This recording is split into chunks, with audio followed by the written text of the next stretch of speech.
Olá, pessoal, sejam todos muito bem-vindos. Eu estou aqui com o Romero Duarte, arquiteto de Recife, que tem como filosofia aí do seu escritório, junto com a sua equipe, realizar sonhos. Tem como base também a arquitetura social e inclusiva, faz um trabalho maravilhoso na região dele e está aqui hoje. E eu agradeço muito a sua disponibilidade por compartilhar suas ideias e posicionamento como arquiteto. Olha, o prazer é imenso estar aqui, viu, Anny? Obrigadíssimo pela oportunidade. Com mais de 30 anos aí no mercado, Romero, como que você enxerga o sucesso na sua carreira? Eu acredito que você constrói isso, né? Passo a passo. Credibilidade não significa somente bons resultados de projeto, mas principalmente posturas. Então, assim, hoje eu avalio o sucesso não como uma coisa que vem a reboque só em função de trabalho, mas em função do que você é, da maneira como você olha o mundo, da maneira como você se posta diante de determinadas situações e diante das pessoas. Então, assim, eu encaro o sucesso dessa forma. Assim, você pode ser uma pessoa extremamente realizada e feliz dentro de um conceito de sucesso, muitas vezes até fora do conceito que o mundo diz para todo mundo como é, ou tenta mostrar que é assim pelo seu número de seguidores, pela quantidade de publicações que você aparece ou que você representa numa sociedade, mas eu acho principalmente pelo que você constrói, profissional, pessoa, família, isso para mim é sucesso. E quando que você considera assim que esse momento surgiu para você? Quando você caiu na real que o sucesso tinha chegado, que você estava vivendo o reconhecimento pelo seu trabalho? Na realidade, eu não penso muito nisso, mas assim, se for fazer uma análise, eu diria que a partir do momento que as portas vão se abrindo para você de uma forma natural, eu acho que isso talvez seja um grande indicador de sucesso. É muitas vezes você não esperar e chegar batendo na sua porta algumas oportunidades. De uma forma muito regional, assim, é você ver o cavalo selado passando e você pular nele na hora certa. É estar atento ao que se coloca para você como oportunidade, ter uma postura muito leve em relação a isso, não criar essas oportunidades. Às vezes eu vejo muitas pessoas assim abrirem mão de coisas bacanas da sua vida para forjar algumas oportunidades. Eu acho que essas oportunidades elas vão acontecer naturalmente.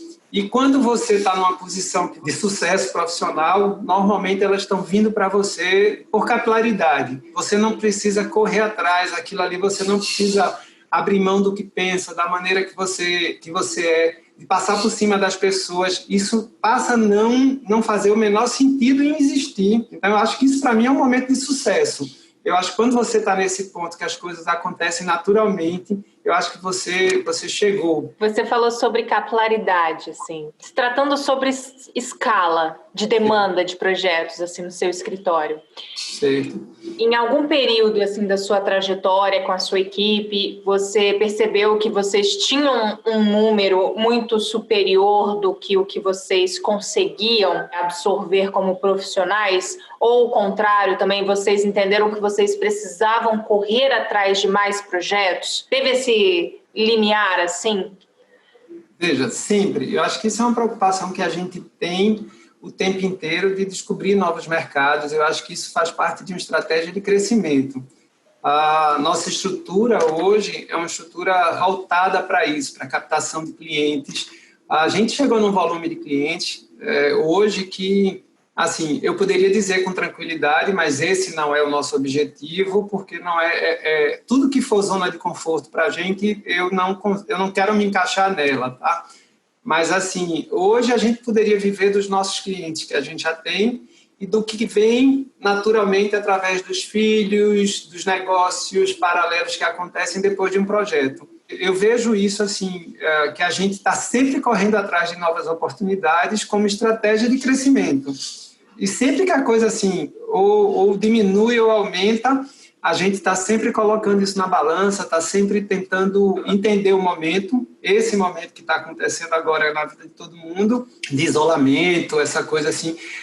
Para mim, hoje é uma janela de oportunidades. Boa parte dos nossos clientes estão vivendo intensamente as suas casas. Quem, de repente, assim, tem a possibilidade de fazer uma segunda moradia, está contactando a gente e a gente está dando uma resposta já imediata em relação a essa segunda moradia. Então, assim, tem uma casa de campo, quer fazer uma casa de campo porque está hoje isolado num apartamento, que não pode usar as áreas comuns, que se tivesse numa casa de campo ou numa casa de praia, isso seria uma coisa muito melhor. Então, isso para a gente é uma oportunidade de negócios. A gente vai atendê-los no sentido de realizar um sonho, mas para a gente, acima de tudo, é um excelente momento para essa oportunidade.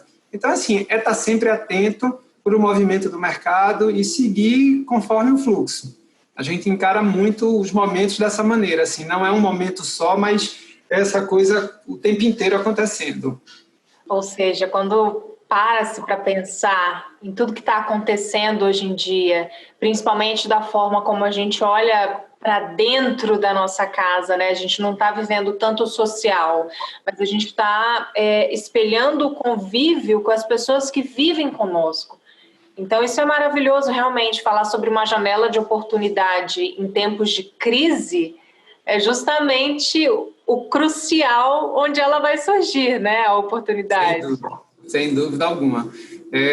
Você estar atento para as demandas dos clientes, mesmo nesse momento. É você poder fazer uma ligação, perguntar como ele está. Um post que você coloca no Instagram e ele te manda uma mensagem inbox dizendo assim, olha, a gente está precisando reformar aqui o quarto dos meninos que a gente fez há 4 ou 5 anos atrás. Eles cresceram, isso já não está mais funcionando para eles, que a gente estava levando com a barriga, porque assim, ninguém estava vivendo tão intensamente a casa. Aquele mobiliário diferenciado que eu não comprei na época porque eu não curtia tanto e eu tinha outras prioridades e isso para mim hoje passou a ser uma prioridade. Então assim, é você entender que isso é uma oportunidade não só para a gente como profissional, mas para todo o mercado. Isso é uma coisa que se estende, horizontaliza e num momento desse, que seria um momento de crise, é um momento de oportunidades. E você instiga isso, assim, com seus clientes, Romero? Você tem alguma estratégia para dizer, olha, ei, estou aqui, vamos voltar àquele projeto, tem uma proposta? Na realidade, assim, a gente quase que todos os posts que a gente fez agora nessa época de isolamento, né, ele tem um cunho que levanta ali uma reflexão do cliente para esse momento. Eu estou fazendo parte de um grupo aqui, a gente fez uma live recentemente, chama-se Panda Building. Na realidade, assim, é o que serão os novos edifícios nessa era pós-Covid, pós-pandemia, né? E assim, a gente já está começando a fazer algumas reflexões que são frutos desse momento que a gente está vivendo. Então, assim, a partir do momento que você sai na frente e você começa a levantar essas questões, cutuca um pouquinho o teu mercado em relação a isso, as pessoas vão entender que você não está descansado, que você continua nessa busca por soluções embasadas, porque passa a ser não só uma coisa empírica, mas você começa a ver que várias pessoas começam a pensar isso dessa maneira, porque você está ali lastreado por uma quantidade de profissionais muito legal, discutindo uma questão que hoje é crucial na vida de todos. E assim você começa a fazer esse movimento de tirar o seu cliente da inércia. Eu acho que é onde ele diz assim, opa, peraí, está acontecendo ali, ele está antenado, eu vou atrás dele. Isso, para mim, é um grande estímulo para o nosso trabalho. E você trouxe também uma reflexão para a sua região, para o seu estado todo em si, que é justamente uma reflexão sobre o lado social e colaborativo que todos nós, como cidadãos, precisamos refletir e fazer algo para o próximo. Perfeito. Como que você começou esse movimento da arquitetura social, inclusiva, e não só, né, voltada para a arquitetura em si, mas abrangendo vários segmentos? Vamos lá. Há 10 anos atrás, eu comecei a fazer parte de uma ONG aqui em Recife, que era o Novo Jeito, através de um amigo muito bacana chamado Fabinho Silva. Ele foi o fundador da Novo Jeito, fundador do Transforma Recife, do Transforma Brasil, do Porto Social. E, assim, algumas dessas ações, algumas que foram feitas anualmente, a gente fez muita coisa voltada para a arquitetura. Reforma de hospitais, Hospital do Câncer, a gente reformou várias alas no Hospital do Câncer aqui em Recife, com grupos de arquitetos. A gente conseguiu mobilizar os arquitetos aqui de Recife para fazer, junto com os fornecedores, essas reformas dessas áreas nos hospitais, instituições de atendimento a crianças com doenças raras. Então, assim, Instituto Arthur Vinícius, a Novo Rumo, que é uma associação que dá suporte para crianças com autismo e com síndrome de Down, e que assim, começou também a dar assistência a crianças que tiveram microcefalia em função da Zika. E depois disso, assim, outras ações também com reforma de lar de idosos e outras instituições hospitalares, tá? Isso falando da coisa profissional. E assim, Recife Pernambuco e Recife, a gente vive num estado que tem essa coisa de ou muita seca ou muita enchente em função do período que a gente esteja vivendo. Então, sempre tem pontualmente muitas catástrofes naturais. Então, isso é uma coisa assim que a gente tem que estar, quem está ligado em trabalho social tem que estar muito dentro do que está acontecendo no clima. É uma coisa que o tempo inteiro, agora mesmo aqui está chovendo muito, as chuvas estão muito intensas, e daqui a pouco a gente vai ter que se preocupar com enchente que naturalmente vai começar a acontecer. Os trabalhos que estão acontecendo nesse momento estão muito voltados para a arrecadação de recursos, cestas básicas, EPIs para os hospitais, tablets para serem distribuídos nas UTIs para os pacientes com Covid, internados poderem conversar com os seus familiares. A gente tem muitas ações nessa área aqui, porque a gente entende que trabalho social hoje não é uma questão de caridade, mas principalmente de civismo. E civismo não é uma coisa que lhe atrela politicamente nem à direita nem à esquerda. Civismo é você entender que o seu papel na sociedade é de promover o bem-estar e toda ajuda necessária para que a sociedade seja mais igualitária.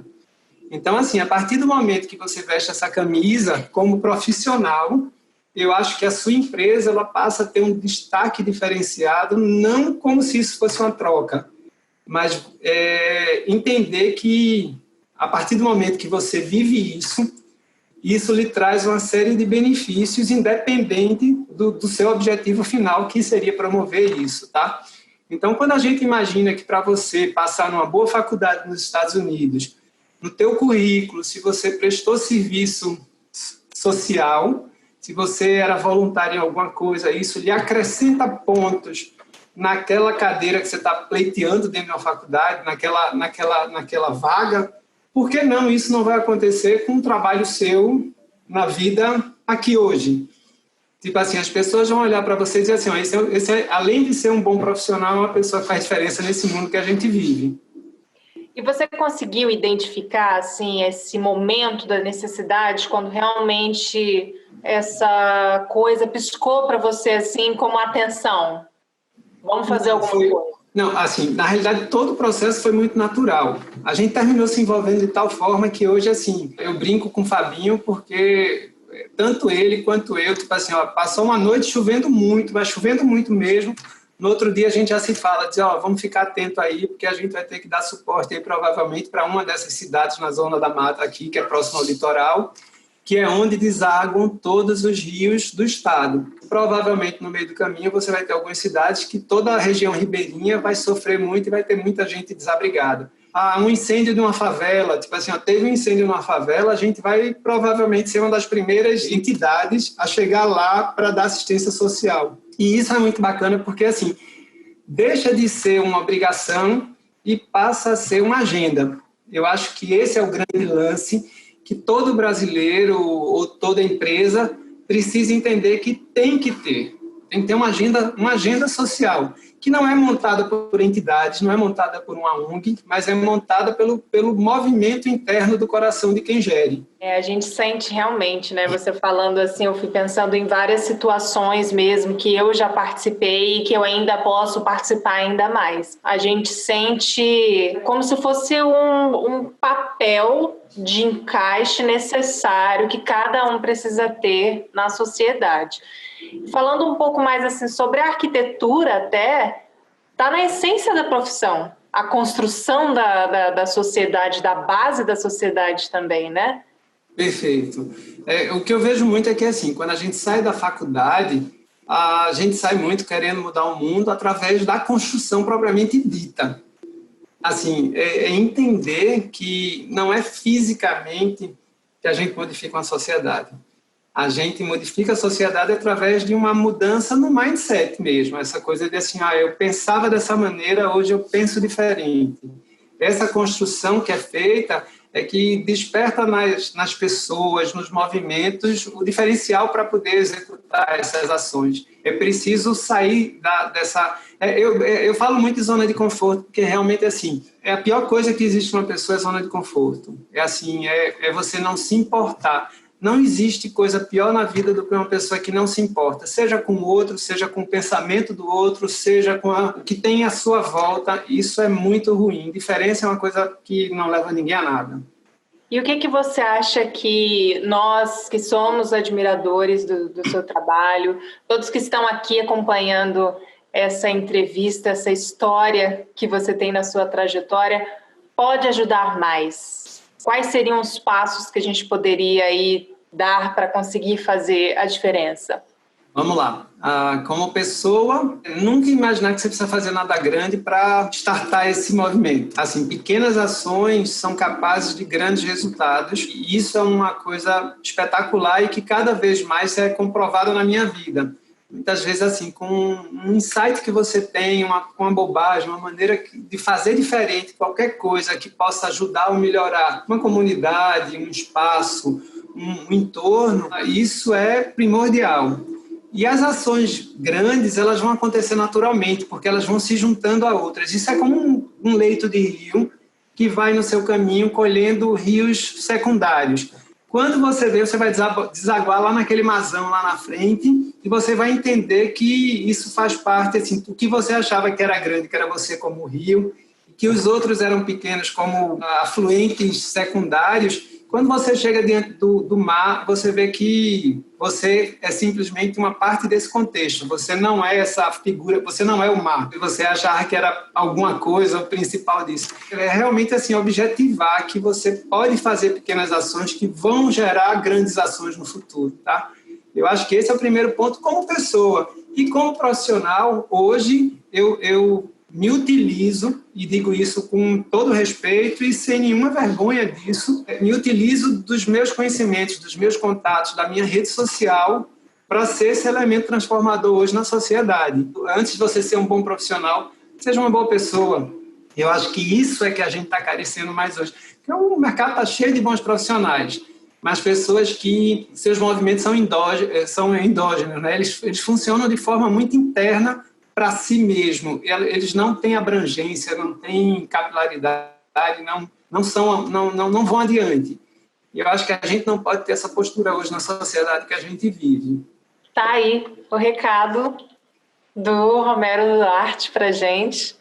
E eu agradeço demais, porque eu me sinto até privilegiada, inclusive, de estar aqui te ouvindo dessa forma, porque conforta meu coração em saber que existem pessoas como você e que eu posso também ser uma delas. As pessoas realmente assim, têm que não se inspirar em mim, não, de maneira alguma, mas se inspirar sempre num objetivo maior, que é a sociedade, uma sociedade mais igualitária, com mais oportunidade para todo mundo. Isso é que é bacana, tá? Muito bom. Obrigada. Adorei, viu? Obrigado, obrigadíssimo.